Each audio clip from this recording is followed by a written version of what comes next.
மாநகராட்சி பகுதிகளில் கடந்த சில வாரங்களாக கண்ணுக்கு தெரியாத சிறிய அளவிலான வெண்பூச்சிகள் அதிக அளவில் பறந்து வருகின்றன. குறிப்பாக காலை மாலை நேரங்களில் இதன் தாக்கம் அதிகமாக இருக்கிறது. இதனால் வாகன ஓட்டிகளும் பொதுமக்களும் பெரும் சிரமத்திற்கு ஆளாகி வருகின்றனர்.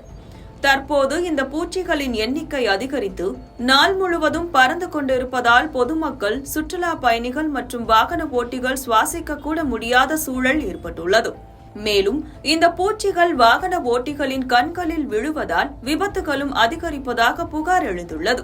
இதுகுறித்து மாநகராட்சி அதிகாரிகளிடம் விசாரித்த போது இது என்ன வகையான பூச்சி என்று இதுவரை கண்டறியப்படவில்லை. கண்ணுக்கு தெரியாத இந்த பூச்சிகளை கட்டுப்படுத்த எந்த மருந்தையும் பயன்படுத்தவில்லை. தற்போது வரை கொசு மருந்து மட்டுமே தெளிக்கப்பட்டு வருகிறது என்று தெரிவித்துள்ளனர். இந்த பூச்சிகள் குறித்த ஆய்வு மேற்கொள்ளப்பட்டு அதற்கேற்ற தடுப்பு நடவடிக்கைகளை எடுக்க வேண்டும் என்பதே பொதுமக்களின் எதிர்பார்ப்பாக உள்ளது. வண்டியில சரியா போக முடியல, கண்ணுல படுது. கண்ணுல பட்டா அடுத்த வண்டி ஃப்ரண்ட்ல போற வண்டி மேலே விட்டுருமா ஒரு பயம் இருக்கு.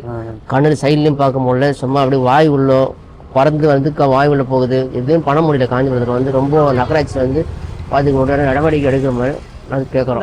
வெள்ளைப்பூச்சிலாம் நிறைய இருக்கு இங்க. வண்டி ஓடி போதுல கண்ணில் படுது, கொத்து கொத்தா படுது. அதுக்காக என்ன வேணுமோ உண்டான நடவடிக்கை எடுக்கணும். பறதுனால கண்ணு எரிச்சல் வருது, வண்டியை ஓட்ட முடியல. அது ஒரு மாதிரியான ஸ்மெல் வேற வருது, நாற்றம் அடிக்குது. போக சொல்ல ரொம்ப கஷ்டமா இருக்கு.